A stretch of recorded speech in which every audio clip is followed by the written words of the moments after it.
It's the weekend and you have financial questions that need answering. That can only mean one thing. It's time for Jill on Money, the show that takes the mystery out of your finances. Here's your host, Jill Schlesinger.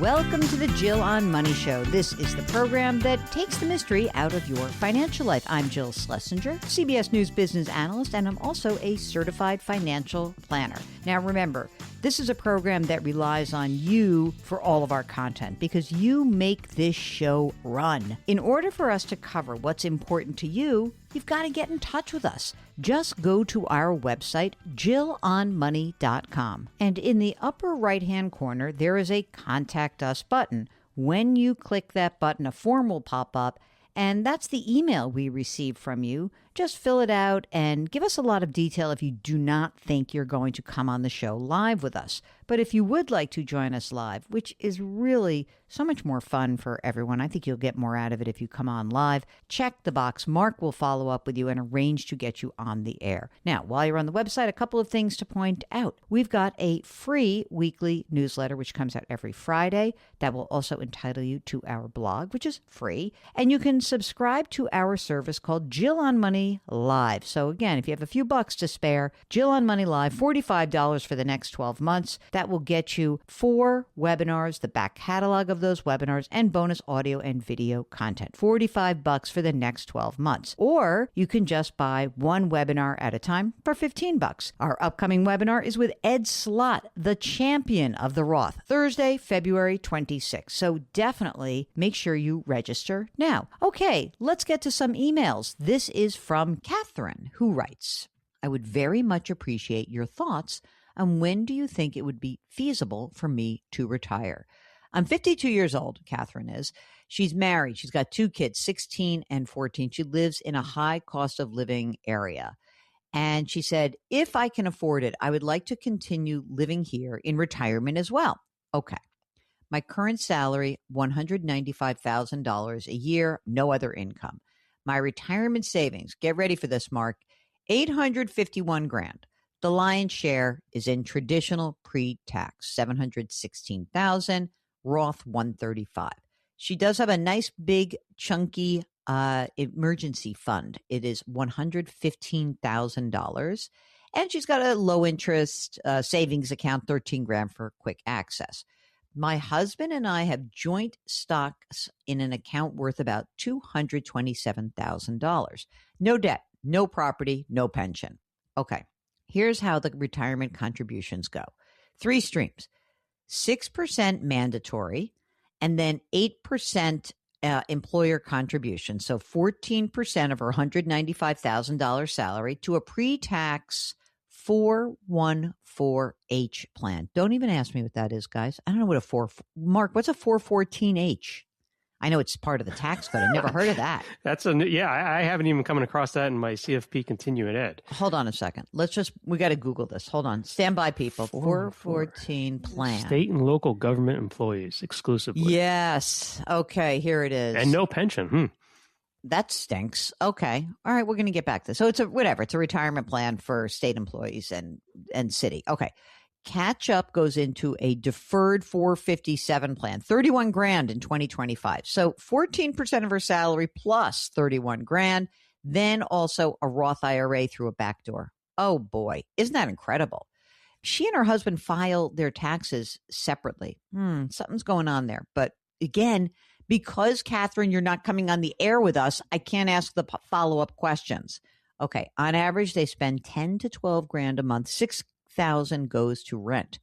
And by the way, everybody, I just want to point this out. She's in New York, and $6,000 is a rent-stabilized apartment.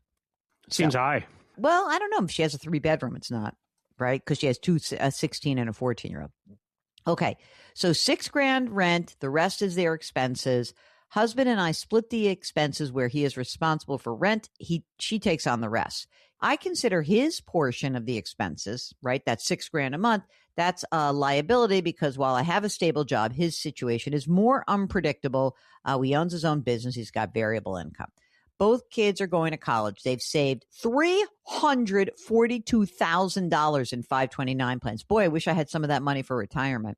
I am not planning to retire in the next 10 years, at least. Okay, good. And she says, I know it's impossible for me to do so. But how about this question mark? Should she be prepared to work until 65, 67, or 70, maybe even beyond, assuming I continue to contribute at the same rate as today? Social Security at 67, that's all I care about, gang, is $4,000. It's about $5,100 at 70. She says, I assume that my expenses will decrease in retirement. I doubt that. I would never, just everyone listening, don't presume that. Unless you are paying for something like out of pocket that definitely will go down, I don't think I think we should always presume you'll spend exactly what you're spending today. She's in good health, longevity in her blood. She has estate documents that have been drafted, but she's got to revise it when each kid reaches 18. I'm also considering whether now is the right time to buy long-term care insurance. I don't want to burden my children in the old age and would prefer to live independently as long as my health would allow. Okay, Mark, come on the microphone. What do you think about Katherine? I wish Katherine was on the microphone with us because this whole thing seems very separate to me. Like she gives us her income and her retirement savings, but clearly the husband's working because he's covering the rent. But I don't know what he's making. I don't know what he has saved. And their monthly spend, I'm assuming that's both of them. Let's just say it's $12,000 a month. Half he covers, half she covers. Right. So is she asking us, will she have enough to cover her expenses or the whole thing? Let's say the whole thing. You know, she's contributing, let's just say $40,000 a year. If she's going to work for another decade, I put in 12 years. She's going to have around $3 million when she's 64. She will. I have no idea about her husband. So, is that going to get her? Yeah, that'll probably get her what she needs when you factor in Social Security at 67. Here's what I'm thinking. I want you to come back on the air, but here's what I really think. From your very specific questions, I think you should target 67. You got to get these kids through school, right? So we know she's got a 14-year-old. So we got like 7 years more, right? She says, I know I have to work 10 more years. So let's say that she retires when she's 67. Okay. She'll test it. Katherine, you'll keep running these numbers, but I think in your head, I think you should target 67. I think that most likely you'll wait to claim your Social Security until you're 70. You'll use some of that pre-tax money for the few years in between, and then you'll get this big chunk of money. We would love for you to get in touch with us and tell us more about why you and your husband have such different, why you're filing separately and what's really going on. There's a possibility when you file separately that maybe someone had to declare bankruptcy, or maybe there's a situation where people will be on income-driven repayment plans for their own loans well into the future, and that maybe filing separately makes sense. I don't know. If you have a financial question, just go to JillOnMoney.com and click the Contact Us button. You're listening to Jill on Money. We'll be right back.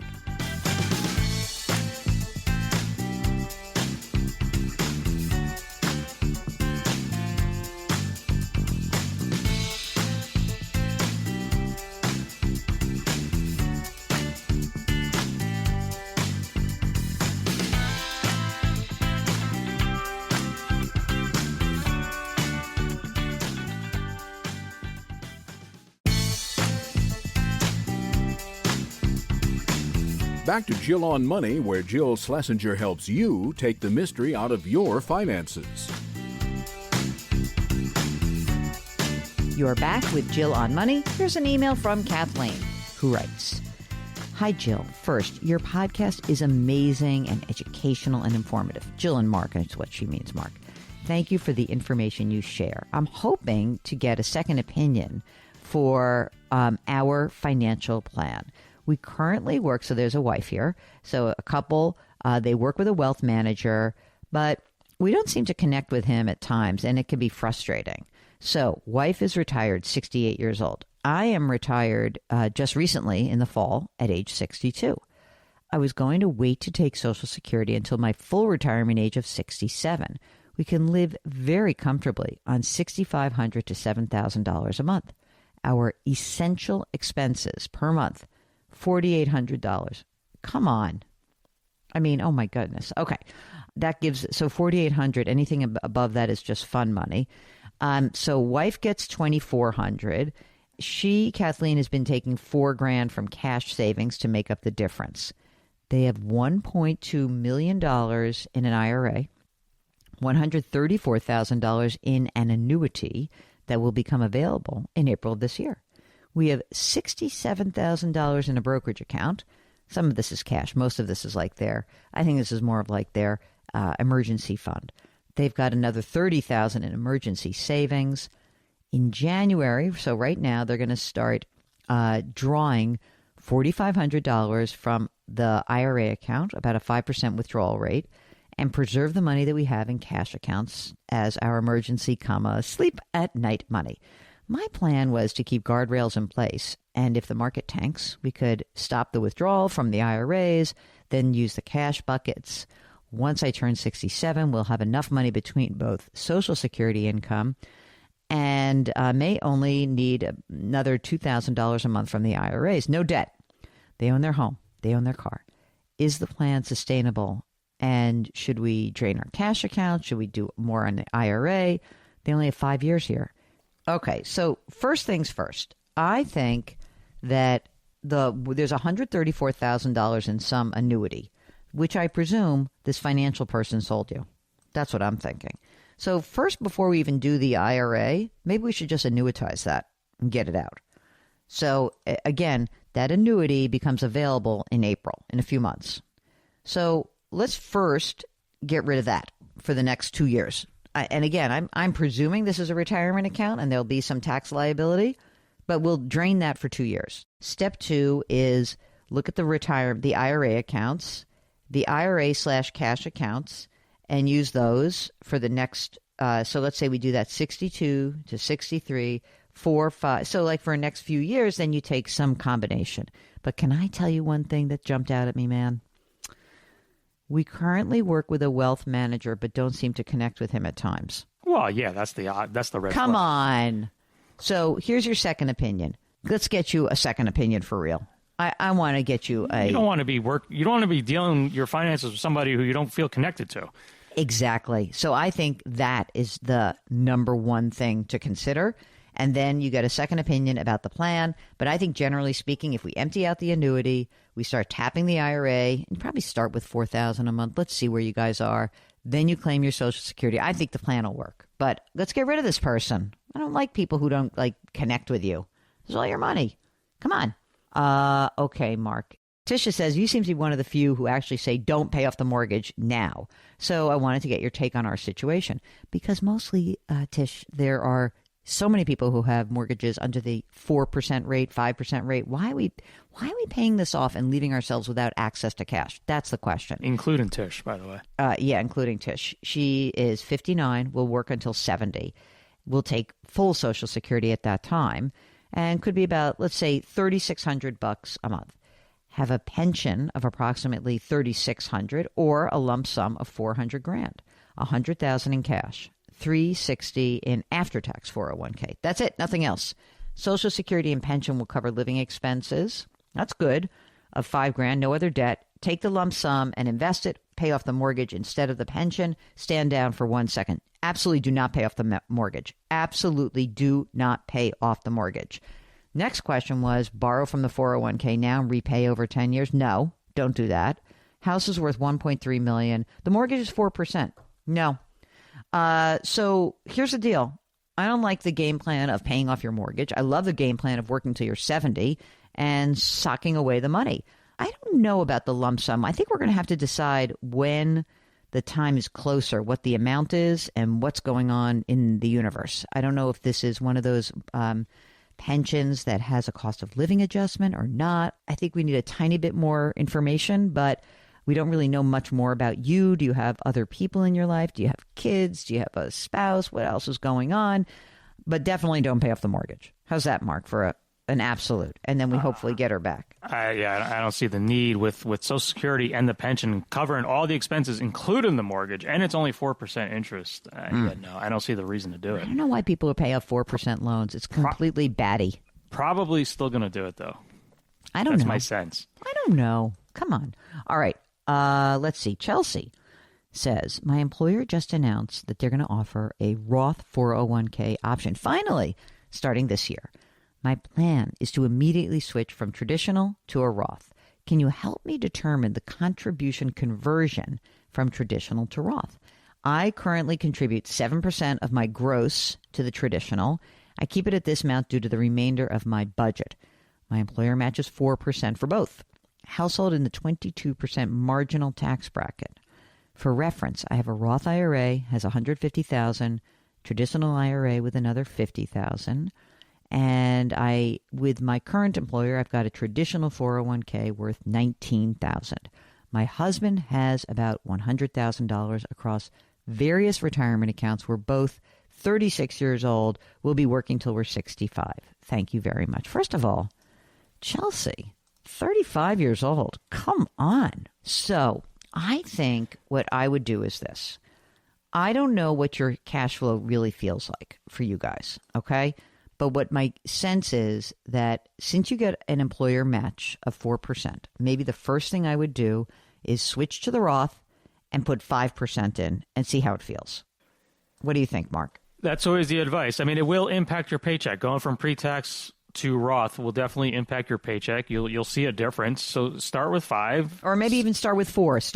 Let's just start with where they match. Yeah, see how it looks, see how it feels for you cash flow wise. If it's no big deal, then go up another percent. See how it is. If it's no big deal, go up another percent.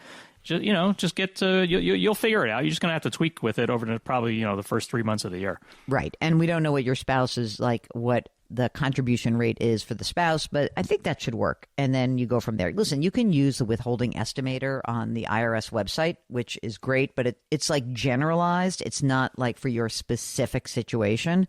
So I would just do the 4% and let's go a little bit at a time. Okay. Last question, Mark, from Pamela. Subject: mutual fund versus exchange traded fund. I never can understand whether it's better to use an ETF or a mutual fund. Here's the situation. 14 and 17-year-old children have UTMA accounts. Would an exchange-traded fund or mutual fund be better? Second question. My SEP IRA is invested in a target date mutual fund. I want to keep adding to it. Should I add to an ETF or mutual funds? Mark, can you give us a mutual fund versus ETF quickie? I mean, big picture is they are basically the same thing. There's really only one difference. With an ETF, you can trade intraday. I assume, Pamela, you are not doing that. So in your case, I would just stick with the mutual fund. That's the only difference. So ETFs, you can trade intraday. With a mutual fund, if you make a transaction, it was whatever the market closes at that day, that's the price you're getting. And the most important thing is to choose a low-cost indexed or exchange-traded fund. That's it. Also, one thing, you have a 17 and a 14-year-old. Do you have 529 plans also? Are they going to college? Because maybe I would shift out of that UTMA and go into a 529 plan. But again, we don't know a lot, but not a huge difference for you. Do what is easiest and use a nice low cost. And when I say low cost, it's like a fraction of a percentage point a year, like 3, 5, 8 basis points a year. It's so easy to do. So sometimes even 0 now. Yeah, sometimes 0 is exactly right. So check that out. You're listening to Jill on Money. We'll be right back.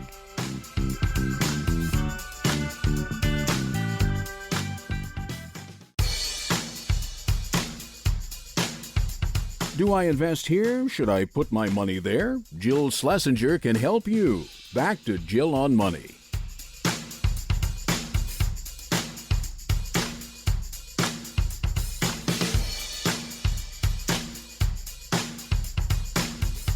Welcome back. You're listening to the Jill on Money Show, where we are trying to help you make more considered financial decisions. Now, of course, that can run the gamut from different topics. You may be thinking about how you're going to pay for your kids' college. You may be wondering how you're going to help take care of your aging parents.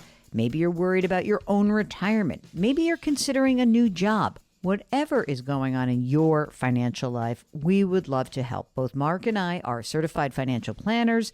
That means we love to do that holistic look at what's going on and maybe lay out a few different options for you. So get in touch with us. Go to JillOnMoney.com, click the Contact Us button, write us a note, and if you'd like to join us live, don't forget to check the box. Mark will do everything else. While you're on the website, you may want to check out 2 other shows that we produce. One is a podcast called Jill on Money, which airs Monday through Friday. The other is a podcast that airs on the weekends, Saturdays and Sundays. That's Money Watch. Okay, right now, let's talk to Angela from Texas. Welcome to the program. What can we do for you? Hello. Hi, Jill and Mark. I'm so excited to be here today. I wanted to get some advice on retirement and possibly walking away in 2 years. My husband is younger than me, and he's going to retire next summer.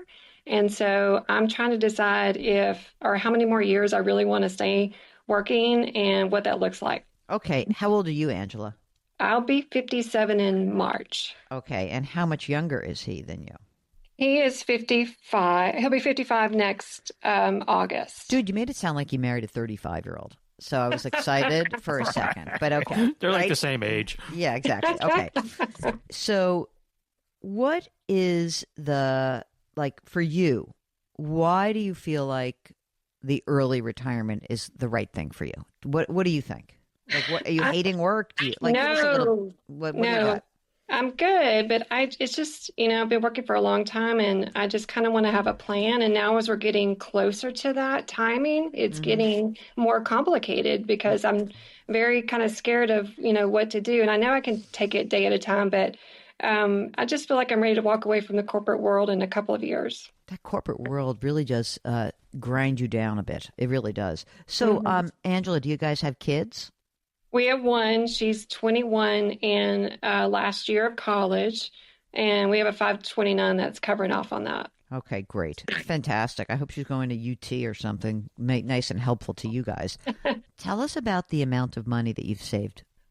So my husband and I both have worked and contributed to 401ks over the years. So the majority of the pre-tax dollars are in 401ks, a little bit in Roth 401k Roth, but mostly pre-tax. So his retirement is about 1.2 million.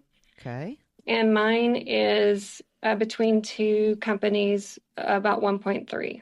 And what about the Roth assets? About how much in there?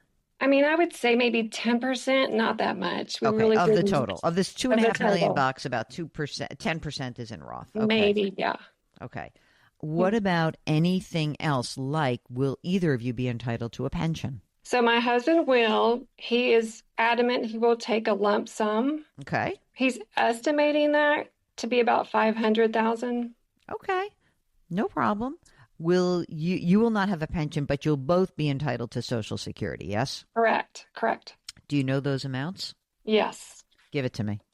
So 62 for him is $24.99. 62 for me is $24.99. I don't like 62. Give me full retirement age. Is that 67? Yeah. 36.65 for him. And yours? 36.29. Good. Are you guys both in good health? Yeah. Yes. Yeah, why not? What about non-retirement assets? We have a brokerage account with about 50 grand in it. Cash savings about 50 grand. I have some stock at about 50 grand, which I have a side question on that too. Okay. And this stock granted to you or you bought? Granted to me through my company years ago, like over 20 years ago. So it probably is low cost basis. Yeah. Okay. All right. Well, it's not a bad problem to have. I have money. I have the stock that's made money. It's a good problem, right? Right. Okay. What about your house? What's it worth? About $450. Is there a mortgage outstanding? Yes, about 56. What's the interest rate? 3.125. Beautiful. Do you own any rental property, vacation homes, anything else? We have some commercial real estate. We probably will sell it within the next year and a half, maybe 2 years. Okay. If you sell that and you account for taxes, what do you think you will clear? I would say conservatively between 400 and 500. Yowza. That's great. That's awesome. You ready for the big magic question, which is how much you guys spend? Oh, I love that question. I've analyzed that so much. It's so hard, but I'm going to be conservative, like super conservative, and say 12 grand a month. if you were to retire in 2 years, would either of you be looking at part-time income? My husband will for sure. I'm estimating his side hustle would be, at the low end, $1,000 a month, probably more. I'm willing to work part-time. I probably will, but I kind of want to question if I could walk away. Great. If I have to, I will, but I kind of want to just know that I can walk away. So, Mark, 12 grand a month in Texas, real money. What do you think about this? They'll have $7,200 in Social Security at age 67, but that's 10 years from now. What do you think about having 12 grand a month coming out of these accounts? Also knowing, I just want to be clear with everybody. So we've got $2.5 million of money that's mostly pre-tax. There is this $500,000 of a lump sum pension that will be added to that. So that's $3 million of pre-tax, right? Plus there will be this $400,000 to $500,000 that will be added to the kitty after you guys sell the commercial property, which we would add to the stock position. So you'll have whatever. Let's say you'll have 500 grand extra in the brokerage account. So you'll have like 550 in the brokerage account. We'll get back to Angela in just a minute. If you've got a financial question, just go to JillOnMoney.com and click the Contact Us button. You're listening to the Jill on Money Show.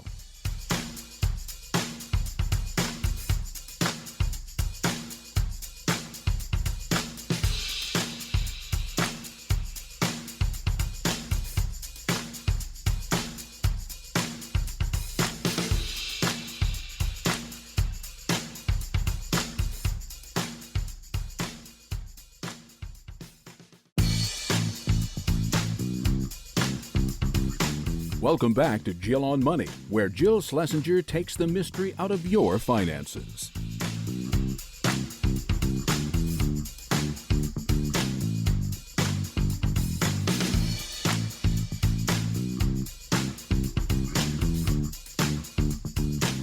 Welcome back. It's the Jill on Money Show, where we are trying to act like a good coach. You know, it's the NFL season. It's winding down. It's playoffs. And sometimes you might be watching a game. I know I do this. And you wonder, why'd the coach tell them to do that? Or, boy, it doesn't look like they're getting a lot out of their relationship, this coach-player relationship. Well, the good news is you have a coach in me and Mark. And we are here to try to get the most out of whatever is going on in your financial life. So if you've got a question, or maybe you're weighing some different options about how to move forward in one area of your life, maybe it's a job, maybe it's your own retirement, maybe it's trying to figure out how you can buy that house that you've been dreaming about, get in touch with us. Go to JillOnMoney.com, click the Contact Us button, and write us a note. Now, if you're shy and you don't think you want to come on the air with us, that's okay. But I would encourage you to give us a lot of detail because those emails are tough to respond to if we don't have enough information.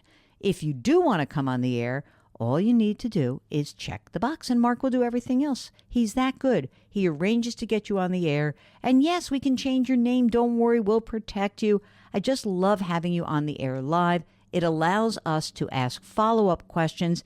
And sometimes we uncover some issues or even a different way forward than you might have imagined simply because of the conversation we have with you. So please consider coming on the air live with us. Okay, right now, let's get back to Angela from Texas. So Mark, what do you think about 12 grand a month? Until they're 67. Yeah. Are they comfortable spending down what they have? Because that's what it's going to take. Right. Yeah. You're gonna have to take some of that $2.5 million, which will now be $3 million because of the lump sum, right? You got to spend it. How do you feel about it? I guess okay. Yeah. I mean, you did save it. Why can't you spend it? You got the kid. Kid will probably inherit some assets. Here's what I think the generalized game plan would probably be. You retire at 2 years. You're 59 and a half, right? Mm-hmm. You start pulling money out of your pre-tax 401k, and you pay the tax that's due. And you're going to need to use that so that you can live, right? Mm-hmm. And so you're going to pull out whatever you need. Between the two of you right now, how much do you earn? 300. So, it's interesting. You're going to probably be in that 24% tax bracket, because even if, I know that we're talking about $12,000 a month, you're probably going to be in that 22% tax bracket. So maybe you will go down a tax bracket. You're going to need to pull the money out of your pre-tax account. You're going to pay the tax on it. And if you're freaking out, then what's going to happen is you're going to be like, oh my God, I have to go back to work. Or you can give yourself permission to say, wait, remember that conversation with Jill and Mark? And we talked about that we were just going to spend the money that's in this account. People have a hard time doing this. I got to tell you, Angela, this is, I think, a very difficult decision to make for parents more than anything else. It really is. So if you're willing to, I think it can work. I do. But maybe you'll change your mind depending on what's going on with your kid. Yeah. Maybe graduation from college results in a great job. Life is good on their own, doing their thing, launched. And you're like, great, we're going to use our money. Or, still with us. I do think that does, it's a very big hurdle for a lot of folks. Yeah. I'm curious. I know your husband's set on the lump sum. Did you ever see what the monthly annuity numbers were? Yeah, we did. We got the whole calculations, but he is dead set on that. I'm not getting in the middle of that, Mark. Yeah. A dead set Texan? Dude, Right. really? Like, come on. There's no way I'm getting in front of that train. Exactly. So, all right, that's fine. And he's managing the money and you're managing your money? Or, like, who's managing the money right now? So we're doing that both individually, but also we're testing out a financial planner. So trying all the things, yeah. All right. What does a financial planner say about your 2-year game plan? They say we're good, but I was going to work till 60 at least. Okay. So, I mean, that's fair. That's fine. It's good. That's fair. But, I mean, if things go great guns, you do something different. Let's talk about your stock that you're like, I have too much money in one stock. So we only have, I've got one daughter. So I'm wondering if I should just put her as beneficiary and just give it to her later on. Or just not worry about it from a tax perspective? I wouldn't worry too much about it anyway. Is the stock in a company that you would want to own right now or not? Yes. Okay. There's 2 things you can do. One is, are you charitably inclined at all? Sure. Okay. You can gift some of that highly appreciated stock to charity. You can be like, hey, I want to now gift $5,000 to blankety blank church, blankety blank cancer research, da-da-da-da-da. And you can gift the stock, and there's no tax due if you if you gift the stock to the organization. That's number one. Number two, let's say your daughter graduates from college, right, and gets a job. Now your daughter is earning, I'm going to make it up, $65,000 a year. Okay. Yeah. Maybe you gift her some of the stock. She sells it, and she's in a lower tax bracket. Okay. So that's a possibility as well. Are you noodling around some ideas about how to do something differently in your financial life? Get in touch with us. Go to JillOnMoney.com. We'll be right back.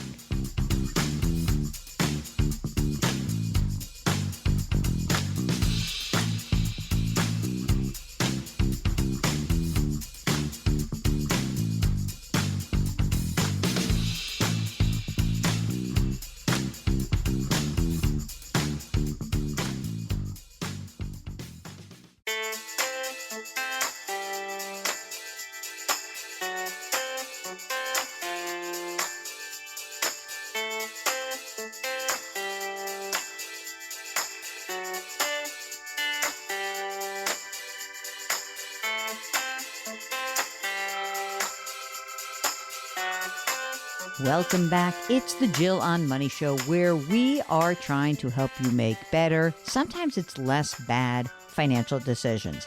And often when any of us is thinking about our money and the choices we have, we can get a little emotional. There's nothing wrong with having those emotional reactions. The key is not to let your emotions guide what you are going to do. So maybe this is a moment where you say, let me get in touch with Jill and Mark. Let me go to JillOnMoney.com. I'll click that Contact Us button. I'll write a note, because what we are really trying to help you do is take the emotions out of it, listen to what's happening, and try to identify some different ways forward. So again, JillOnMoney.com, click the Contact Us button, and of course, check the box if you'd like to join us on the air live. Now, this is an email, and it's from Matt, who writes, I have 2 accounts. One at American Century, which I have had for more than 30 years, and another at Vanguard. I have advisors at both firms asking me to transfer the funds from the other organization to them. When comparing the statements, what should I be looking for? Returns for life of funds or year to date? I know Vanguard has lower fees, but I think American Century has better returns. Well, Matt, I want to take it one step above the whole performance issue. What is it that each of these firms is providing for you? Do you have an advisor at either of these firms who is providing you with ongoing financial planning advice? If not, and you're just looking at asset to asset, then I always go with the lowest fee, because that's going to really have the biggest bang for your buck on your total return. What I have found after doing this for so long is that comparing one U.S. stock fund to another doesn't really matter.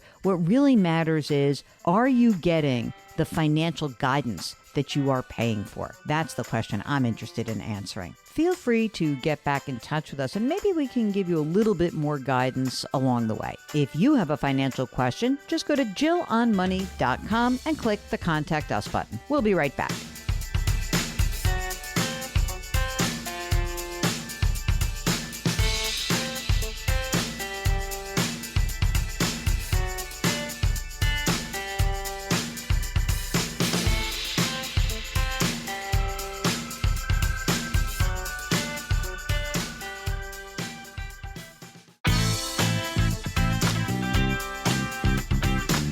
It's the weekend, and that can only mean one thing. You're listening to Jill on Money, the show that takes the mystery out of your finances. Here's your host, Jill Schlesinger.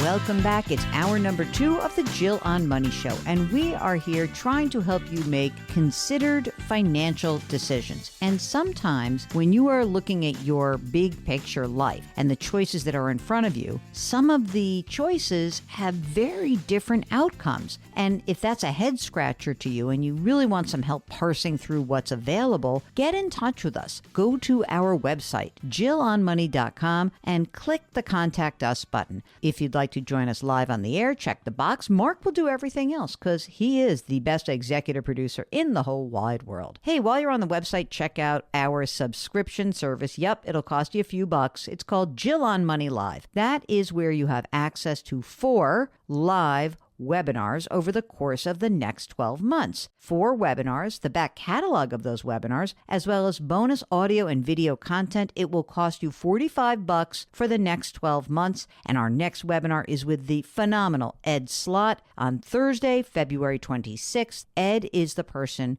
who really helped me and Mark understand the power of the Roth. So join us. And if you don't want to spring for the whole $45, spend $15 on the Ed Slott webinar as a standalone. You can do that because Mark figured out how. Okay, right now, let us get this hour started. This is an email from Melinda. What is an acceptable fee for a financial advisor? Okay, let me just start by saying this. The acceptable fee is 0 if all they're doing is actually managing money. That's my feeling. No, if they're just going to be money managers, don't hire somebody. But here is what Melinda says. She was quoted 1.25%, which would be approximately $4,000 a year for the approximate $330,000 invested in mutual funds from a reputable advisor. The current funds that I have are about 0.75%. Wow, that's high. She's got a few different Fidelity funds. Why is that so high? I'm going to just look. It's got to be actively managed because I have one of those same funds and it's basically free. Okay. So she has management of 3 index funds. She says all she has is $330,000. It's all she has. She's retired. She thinks her fund fees are high. Do I need someone to be watching and moving as times indicate? No, you don't. Then she says, my husband had made poor choices and doesn't have much invested. She's 70 years old and she will have to start withdrawing at 73. I mean, look, 1.25% is not terrible, but I'm not sure why you need this.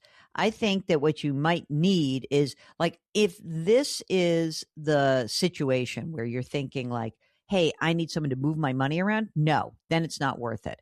Maybe what you should do is, frankly, be with, you own Fidelity funds. Just keep your money at Fidelity and maybe use the Fidelity service. What's that called again? I always forget, Mark. Gosh. Fidelity Go. Fidelity Go. Maybe you have a Fidelity Go account and you just let them do it. It'll be like 0.3%. But no, I don't think so. I don't think it makes sense to pay 1.25%.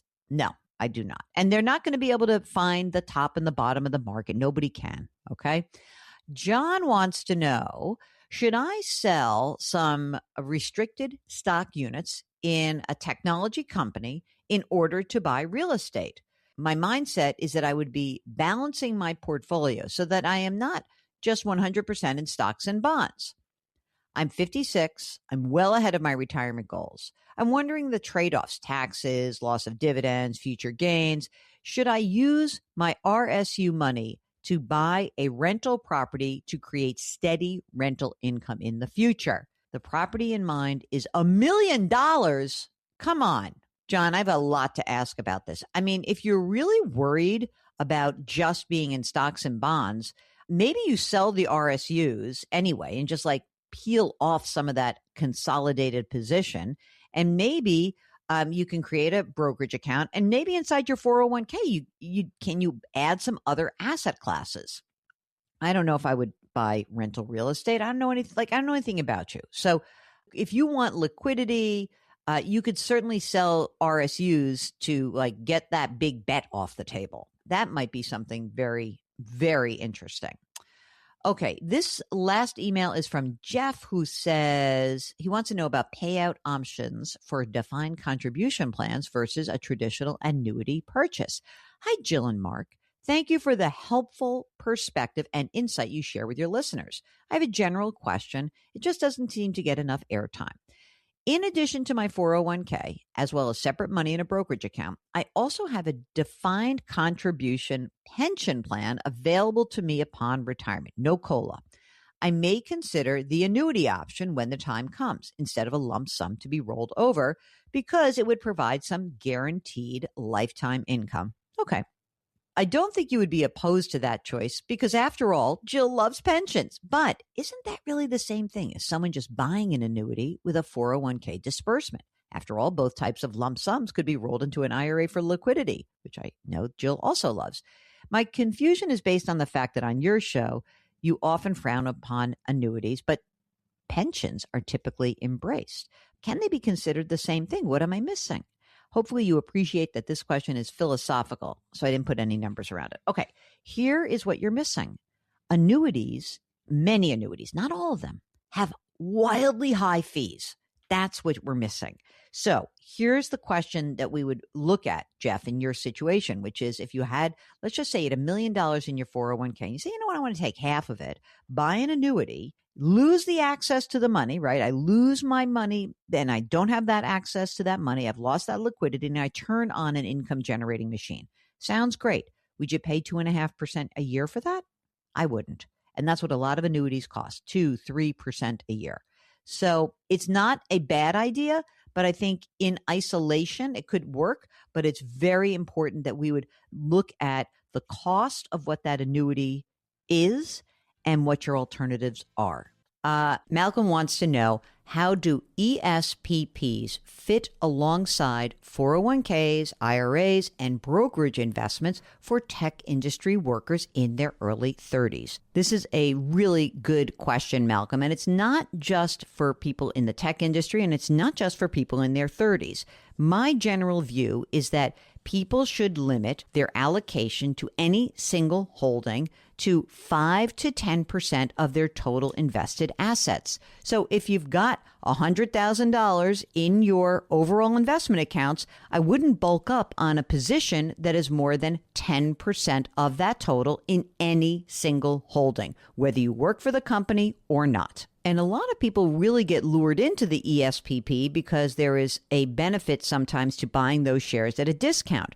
But no matter what, if you've got a huge position in the company and the share price goes down, whether you bought it at a discount or not, it can be really dangerous. So again, 5 to 10% of your total invested portfolio in any single holding. If you have a financial question, if something is going on in your life and you need some help, go to our website, JillOnMoney.com, click the Contact Us button, write us a note, give us plenty of detail, and if you would like to join us live, just check the box. We'll do everything else. You are listening to the Jill on Money Show.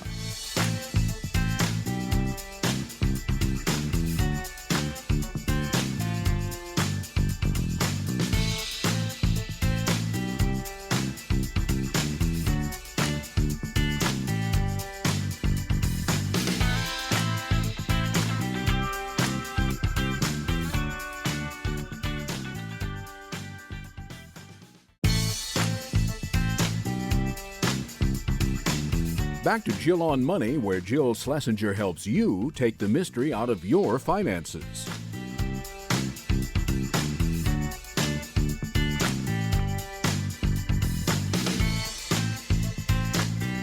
Welcome back. It's the Jill on Money Show, and we are here trying to help you navigate your financial journey. And as we all know, there are lots of different ways to get to a destination. The real question is, how do you identify those different routes, and what are the upside and downsides of each of the routes? You know, maybe one takes you a lot longer, but it's a lot prettier. Maybe that analogy works for retirement. Maybe you're working really, really hard right now. You're making a good amount of money, but you're sort of miserable. Would you consider working longer if you could have a different job, a different career? You'd earn less, but you'd be willing to work longer. These are the trade-offs involved with a lot of financial questions, and we can help you understand which routes are available to you, and then you can decide the one that you hope to take. All you need to do is go to our website, JillOnMoney.com. And in the upper right-hand corner of the website, no matter where you are navigating on that site, is a Contact Us button.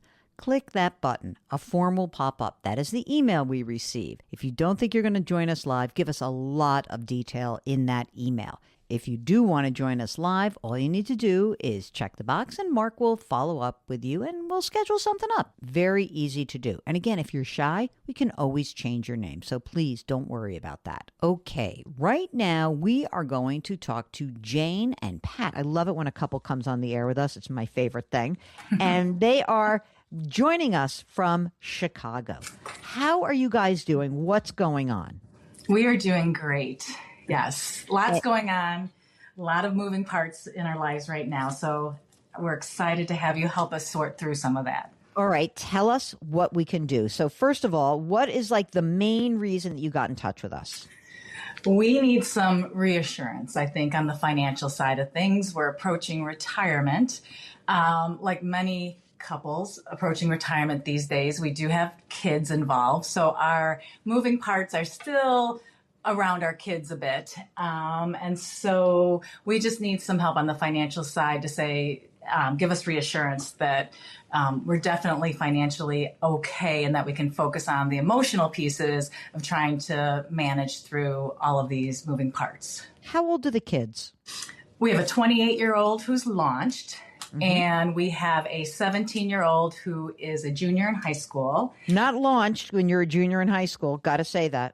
Right. That one is not launched. And when he was in kindergarten, we found out he has some special needs that are going to require that he has some sort of supervision and oversight for the rest of his life, including when we're gone. Okay. Understood. So it's just the two kids, right? Correct. Okay. And how old are you guys? I'm 64. Okay. Jane? And I'm 61. And you're both working full-time? Yes, I'm working full-time, and my beautiful wife is a stay-at-home mom working full-time, more than full-time. Oh, yeah. Well, household and the kid. Yeah, unfortunately, that pay sucks, but okay. Pat, how much do you earn, Pat? So I make about $13,900 a month. I like that. Just about. Just Okay. about. Okay, Just good. about. And is that your take home or is that your gross? That's my gross. Okay, got it. And has that been consistent income for you? It has, but I also have, I've retired once, but continued working. I'm in a local government, and I've changed roles. And so I also have a pension that comes in on a monthly basis, and that monthly pension has been very beneficial. That's about $7,850 a month. Okay, so that's on top of my 13.9. Correct. Okay.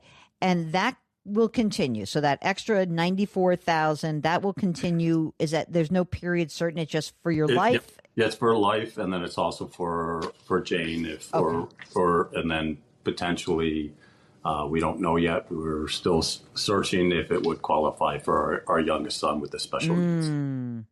That's interesting. So how have you done in terms of saving? Let's get to that part of it. So you've had a couple of different careers. Let's start with retirement savings. What have you socked away?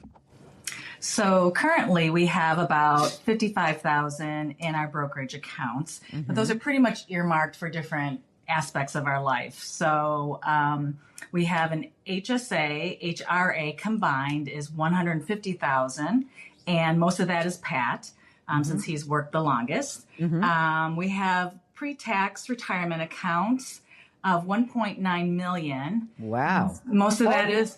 Hold it. Let's pause. That's great. That's amazing. So Thank you. Pre-tax retirement 1.9. And most of that is mine at 1.5 since I worked in the public sector. Okay. Then we have our Roth retirement accounts that are 1.3.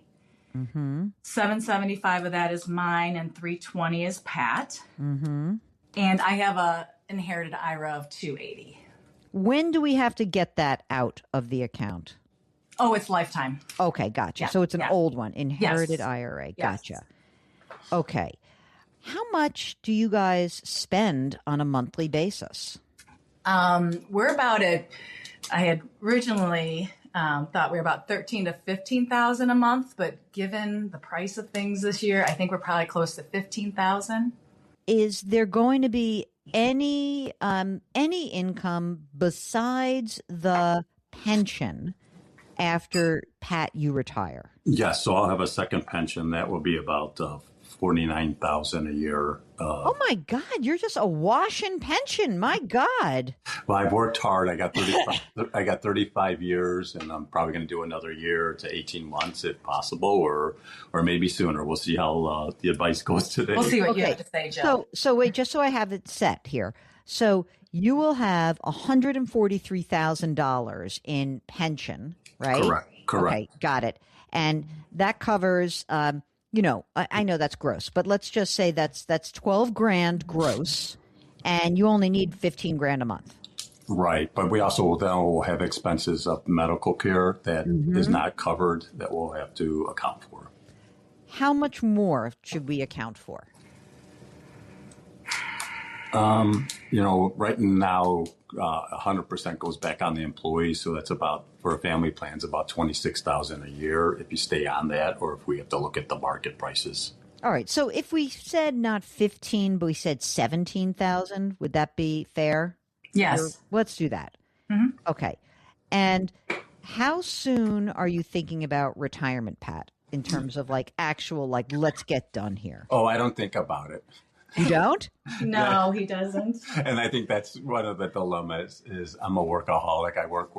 I've been working since I was 14, but the end is near. I'm approaching a stage where our youngest will be graduating in a year and a half, and then we have to make a decision what's the next chapter going to be for him.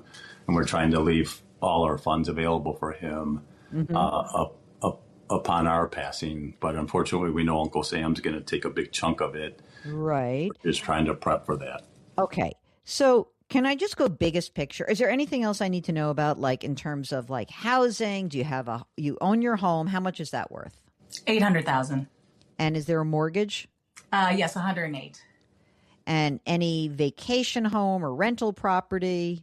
No. Okay. And you're going to stay in this house for the time being, like as far as we know, this is where you'll be, right? As far as we know, if our youngest decides to do a college type program that's out of state, we're going to have to move with him. So, and then our oldest lives on the other side of the country. So there's that option as well. Okay. Have you guys done estate planning? I've done as much as I can on our own.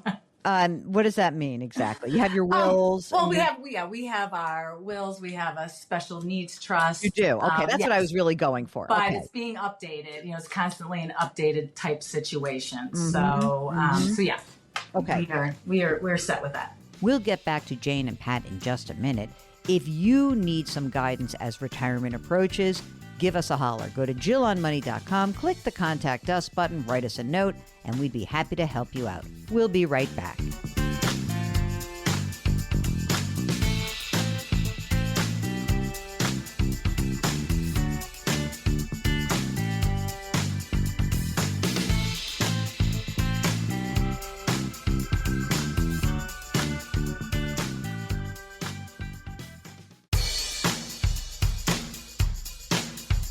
Do I invest here? Should I put my money there? Jill Schlesinger can help you. Back to Jill on Money.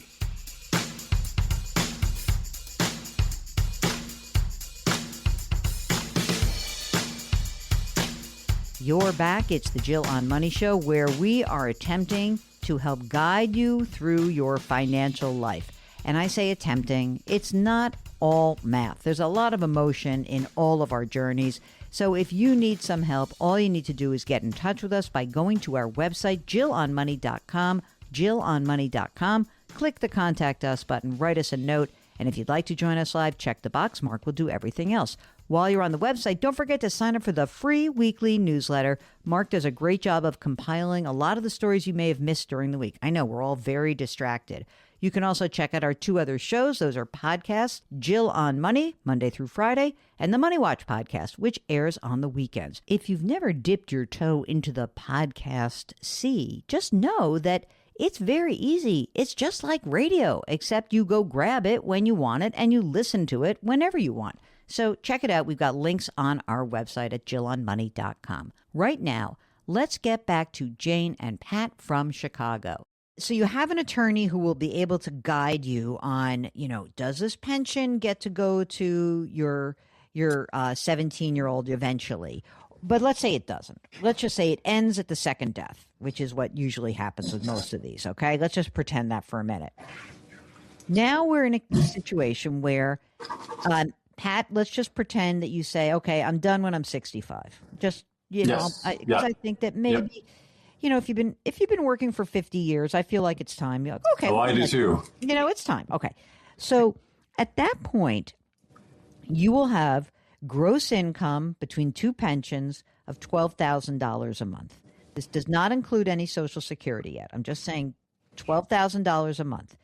And then let's, do you happen to know what your Social Security benefit looks like at 67 or 70? We do, and we're grateful that the program just changed, that all of us in government are now going to be back entitled to Social Security. So my Social Security at 65 will be around $3,000.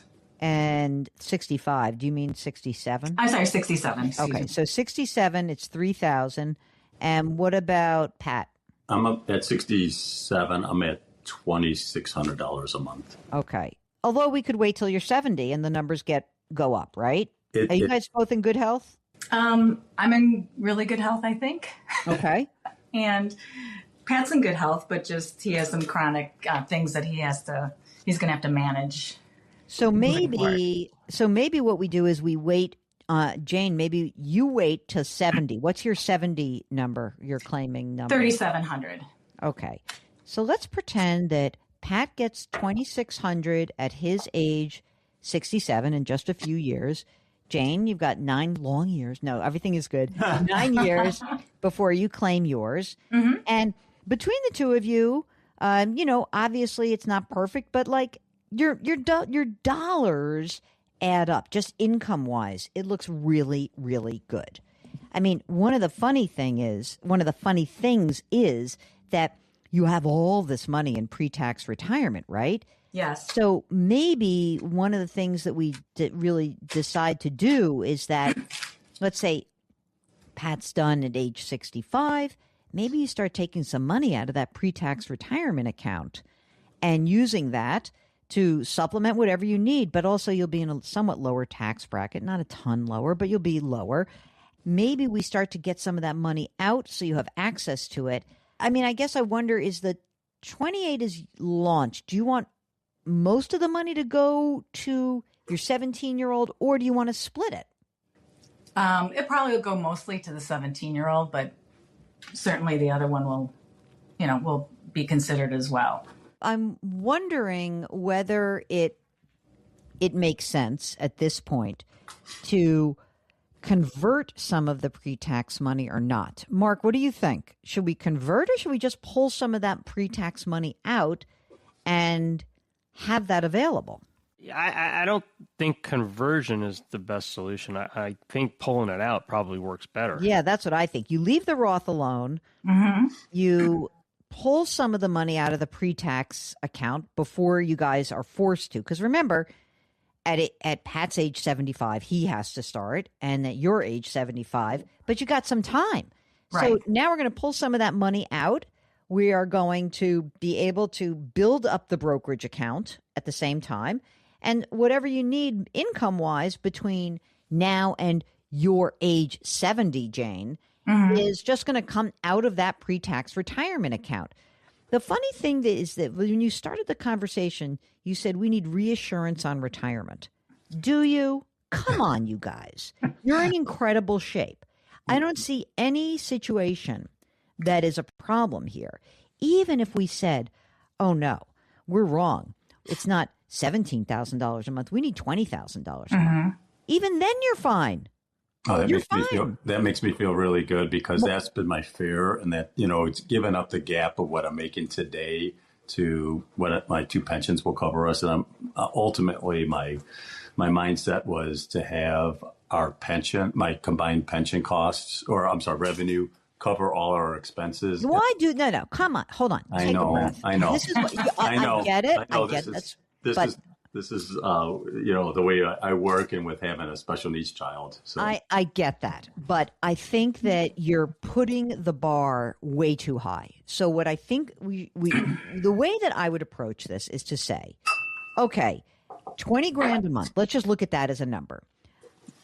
We're going to be able to cover that, and whatever we can't cover, we're going to take out of the pre-tax retirement accounts. That's what we're going to do. And maybe at the time, like when you retire, let's say you're 65 years old and you say, I'm retired. No big deal. So you take out $5,000 a month from that retirement account. That's what I would do out of your account. I would tap yours first, just because you're older. Take $5,000 or $6,000 a month out every single month. Don't even, that's the extra pay that you create for yourself. In other words, you'll have your income starting of your pension that is existing. You'll have that next pension amount, and whatever else it is, maybe it's $5,000, maybe it's $6,000, I don't know, whatever you need. But when we get to that number, whatever it is, you take it out of your retirement account, and you do it every single month. We'll wrap it up with Jane and Pat in just a minute. If you've got a financial question, all you need to do is go to our website, JillOnMoney.com. The Jill on Money Show will be right back.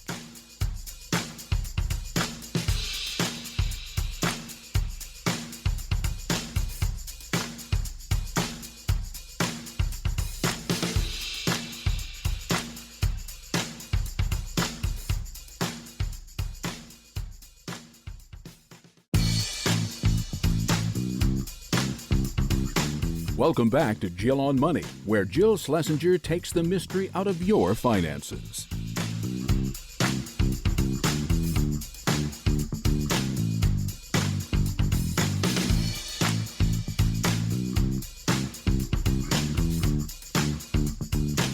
Welcome back. It's the Jill on Money Show, where we are answering your financial questions. If you have one, just give us a holler. Go to JillOnMoney.com, click the Contact Us button, write us a note, And if you'd like to join us live, check the box and Mark will follow up with you. While you're on the website, check out all the great content that lives there, including my book, which is still for sale. It's called The Great Money Reset. This is a very good book for anyone who's contemplating a big change in their lives, and you need a framework for figuring out how to turn the chaos into opportunity. That's the book. It's called The Great Money Reset. Right now, let's wrap it up with Jane and Pat. You know how you just said, like, oh, I just want my income to basically be covered by these two pensions? You don't make the pre-tax retirement account your third stream of income. Two pensions, one retirement account, or one stream from the retirement account, and that will create your $20,000 a month gross. That's what you need to do. Okay. And that sounds great. You're not going to run out of money. I can tell you that right now. The details on the special needs trust and what you need to do with your 17-year-old, because he's young still, right? We don't really know what's going to happen. Exactly. These numbers can change, but they're not going to change so much that you need to alter your own retirement plans.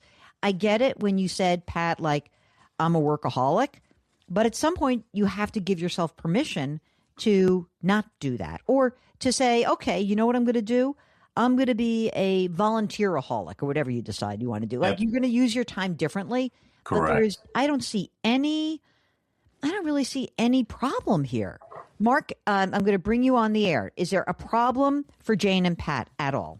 Zero problems. They got this huge income from the pensions. Even if there is the $5,000 shortfall, Social Security will make up for that when they get to Social Security. All they have to do is pull a little bit out of the pre-tax, which, as it stands, it's over $3 million. I understand it hasn't been taxed yet, but it's going to generate, it could generate almost $10,000 a month. So you're good. I think absolutely. So the thing that I want you to just give yourself permission to do is use a pre-tax retirement account as another form of income. Okay. That is why you saved all those years. Yes. Right? Yeah. Do you have any advice on our tax? Because we know upon our passing that there's a term that I'm going to look to. Because of the trust, there's accelerated tax brackets. So that's right. why we were looking at converting to the Roth. So if we leave... I think that the problem is about the converting is that you don't have a lot of money in cash right now, right? Your brokerage account. So that's why I said, for now, if you want to, you could take more money out of the retirement account. Let's just say you took $100,000 a year out of the retirement account and you do that for 10 years. That's going to help a lot. And then you can try to figure out how to accelerate and get that. I mean, the problem, as you will see, is that you're sort of managing for two different outcomes. One is like, okay, we're alive, we're well, and everything is good, and I want that to be good for you guys. And the other is for our son, right?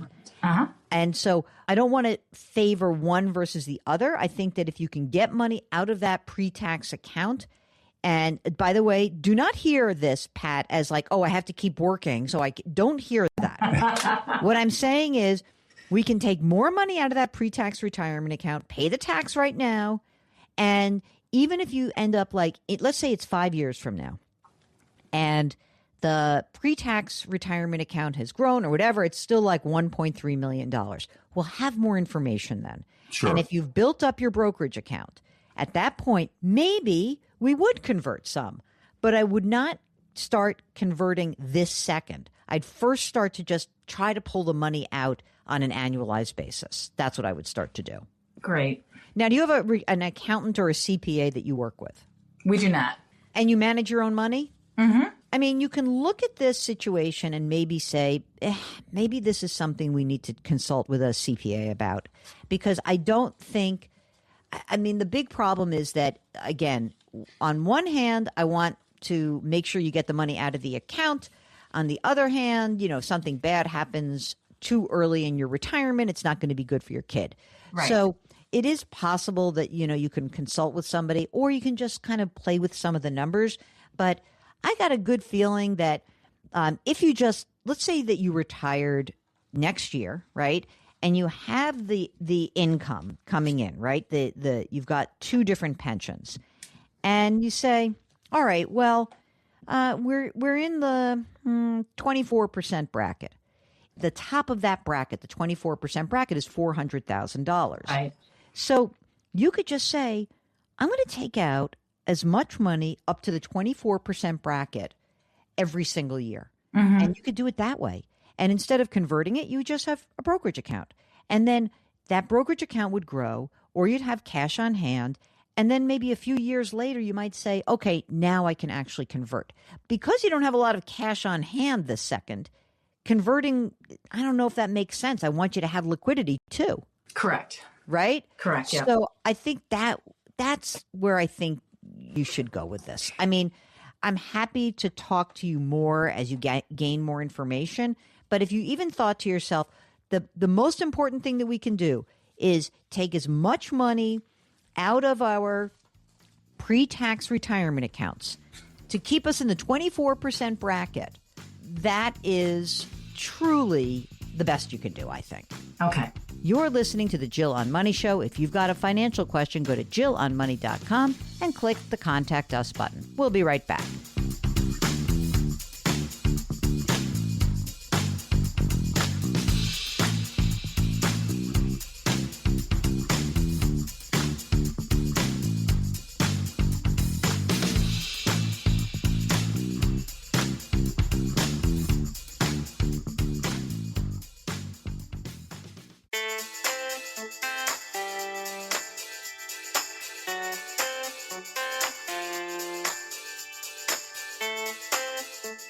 Welcome back. It's the Jill on Money Show, and we are answering your financial questions. And it doesn't really matter whether you're starting out on your financial journey, maybe you're restarting, maybe something bad happened and you're getting back on your feet.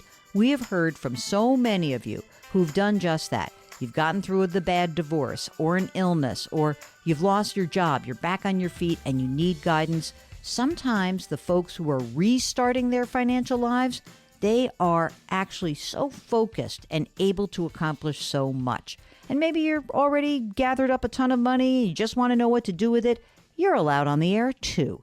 Just get in touch with us by going to jillonmoney.com, click the Contact Us button, write us a note, and if you'd like to join us on the air live, all you need to do is check the box and Mark will do everything else. Now, while you're on the website, a couple of things to point out. We've got a free weekly newsletter which comes out every Friday that will also entitle you to our blog, which is free. And you can subscribe to our service called Jill on Money Live. So again, if you have a few bucks to spare, Jill on Money Live, $45 for the next 12 months. That will get you 4 webinars, the back catalog of those webinars, and bonus audio and video content. $45 for the next 12 months. Or you can just buy one webinar at a time for $15. Our upcoming webinar is with Ed Slott, the champion of the Roth, Thursday, February 26th. So definitely make sure you register now. Before we finish the program, let's take one last email. This is from Karen, who writes, I'm 73 years old. I own a business and I'm still working full time. Oh, you go, Karen.